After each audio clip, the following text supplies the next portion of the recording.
नंगौ नंगौ जे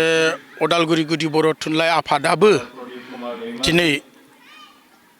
उदालगुरि टाउननिनो आखाथियाव थानाय बैगिरगुरि जोंसार इउथ क्लाबनि लांगोनायाव दिनै 9टा समाजखौ लानानै 7टा गामि आरो 9टा समाज धोरोमारि बिथांमोनखौ गासै लाफानानै बानजाय आफाद दानानै दिनै गाजा गोमजा मैयानिफ्राय 15 आरो 16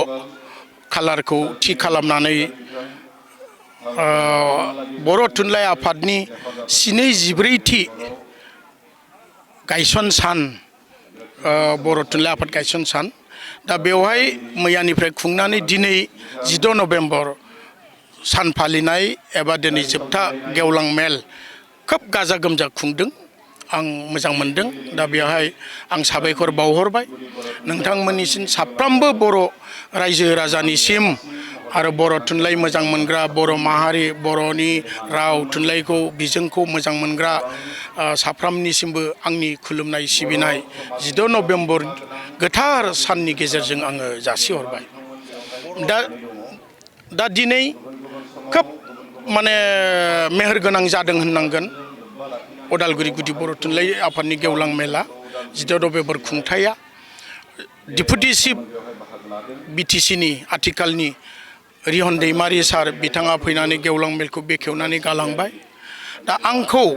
उदालगुरि जिल्ला बर' थुनलाइ आफादनि बानस' आफादगिरि आंखौ थांखिजानाय बिबुंथिगिरि हिसाबै खावलायदों दा बेवहाय आङो बाहागो लाफैबाय आंनि बिबुंथिखौ आं लाखिनो मोनबाय दा गाहाय आलासि मानगोनां थुनलाइ आफादनिनो मानाव गेदेर नीलकान्त गयारी गाहाय नेहाथारि बिथां एबसेन्ट जाबाय बिथाङा दिनै बिजनी बरला गावआव बर' थुनलाइ आफादनिनो फैबाय थानाय 9-10-11 जानुवारि दाननि बरला गावआव बर' थुनलाइ आफादनि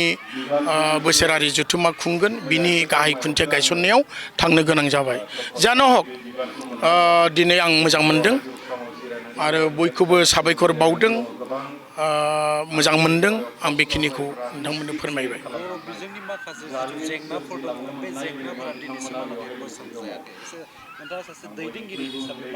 नंगौ बर' बिजों बोखांनायनि सायाव बा गोख्रों बा गुवारै जौगाहोनायनि सायाव जोबोद मावफुंगासिनो दङ बर' थुनलाइ आफादा जों खिन्थु नुनो मोनदों गोबां जोंनि बर' बिजों फरायसालिफ्रा गोमोरनानै थांगासिनो दङ जोबलांगासिनो दङ मोनफा मोनफा स्कुला दा बेखौ बे बर' बिजों फरायसालिफोरखौ बोरैजाय फोथांनानै लाखिनो हागोन बिनि सामफ्रामबो जोङो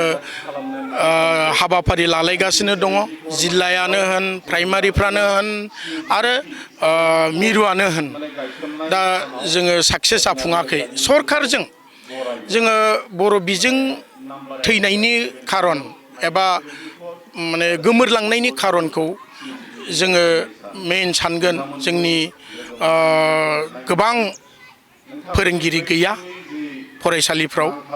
आरो बिजाबनि आंखाल दा बेफोर गोबां जाहोन थागोन जेराव दिथागिरिफ्रा गथ'फोरखौ हरनो बानाय एबा बर' बिजोंजों फरायबा साख्रि मोननाय नङा नामा गिदिर अफिसार जानो हानाय नङा नामा बेफोरबायदि सिमां थानो हागौ नाथाय बे गोरोन्थि होननानै जोङो बुंगोन मानो गोरोन्थि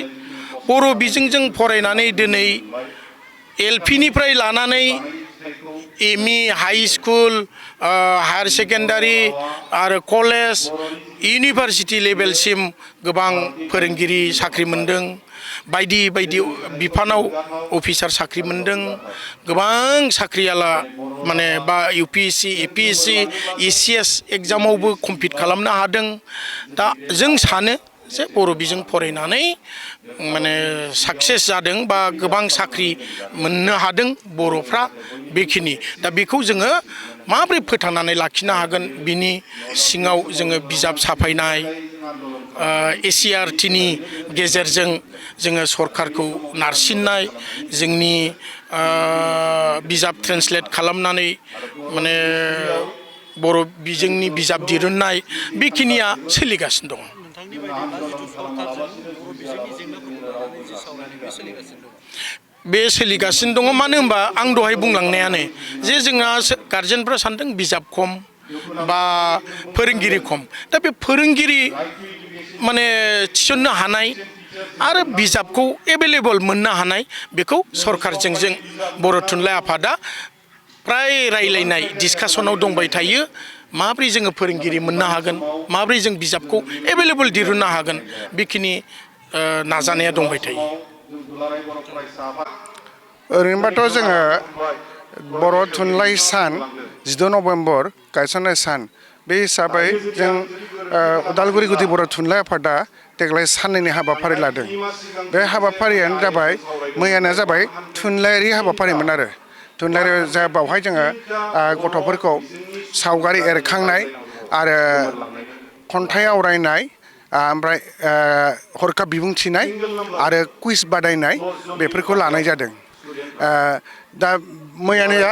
बेनो सानसे जाखादों बे मोजाङै जानानै थांदों आरो जोंनि प्रग्रामा गथ'फ्रा खोब फैदोंमोन बाहागो लादों। बे हिसाबै आङो उनावबो जाहाथे गथ' गथायफोरखौ बेबायदि बाहागो लाहोनानै बर' थुनलाइ जोनोम सानखौ मिथिनो हायो बिनि आसा खालामनानै गथ' गथायफोरखौ लोब्बा खालामदों आरो जों। खामानिखौ मावगासिनो दिनै जों मोनथिया आइएसफोरखौ डाइरेक्ट दिसपुरनिफ्राय आन्दलननि समाव जि जेल जानांबाय थांनाय आच्छा बेखौ नोंथांमोना दिनै मान बावनाय जिथु हाबाफारि लादों आच्छा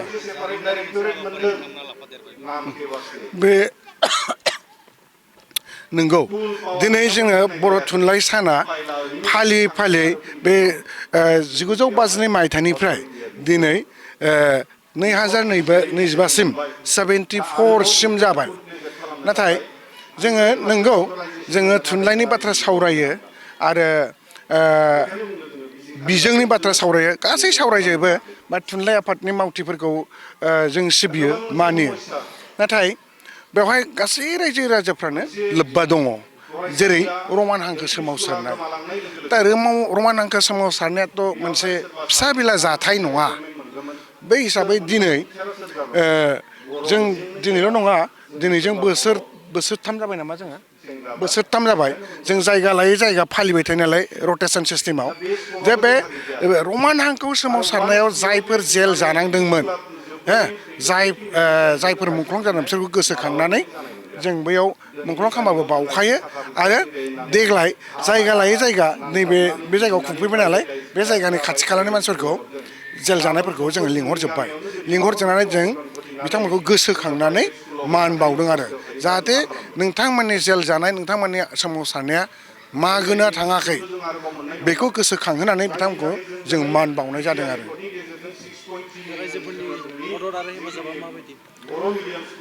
रायजोफोरनि मदद आरो हेफाजाब नङाबाथ' जायखिजाया खामानिफोरखौ मावफुंनो हाया। जों दा जेरै एफाराब खरस बरसनि खोथा दं मेन पावार नांगौ मावग्रा मानसि दा रायजो राजाफ्रा जों नांगौ बादि जोंखौ मदद होनायखाय जोंखौ बेखौ हाबाफारिखौ मावफुंनायाव जों गोबां मदद मोनदों आरो बेखायनो जों रायजो राजाखौ बाख्नायोसो जोंखौ मोजाङैनो बिथांमोना मदद खालामदों। एखेबारे बानजाय आफादखौथ' जों साबायखर बावबानो थानो हाखाया मानो होनब्ला बिथांमोना साननैनि हाबाफारियाव मास मोनसेनि सिगांनो जाबायदि खामानि मावदों नांगौ बादि थाखा फैसा जगार खालामदों खांदों आरो जेरैबायदि जगार नांगौमोन बेखौ मावफुंना होदों। बिनि थाखायनो जोङो बानजाय आफादखौ बोरै धन्यबाद होआलासिनो थानो बोरै साबायखर बावालासिनो थानो एखेबारे जों साबायखर बावो आरो उनावबो जों गुबुन जायगायावबो बा बेयावबो बेबायदि मदद आरो मोनबाय थागोन होननानै साबायखरखौ आसा खालामदों आरो साबायखरखौ होथारनो गोनां जायो बेबायदि आरो थेंक इउ।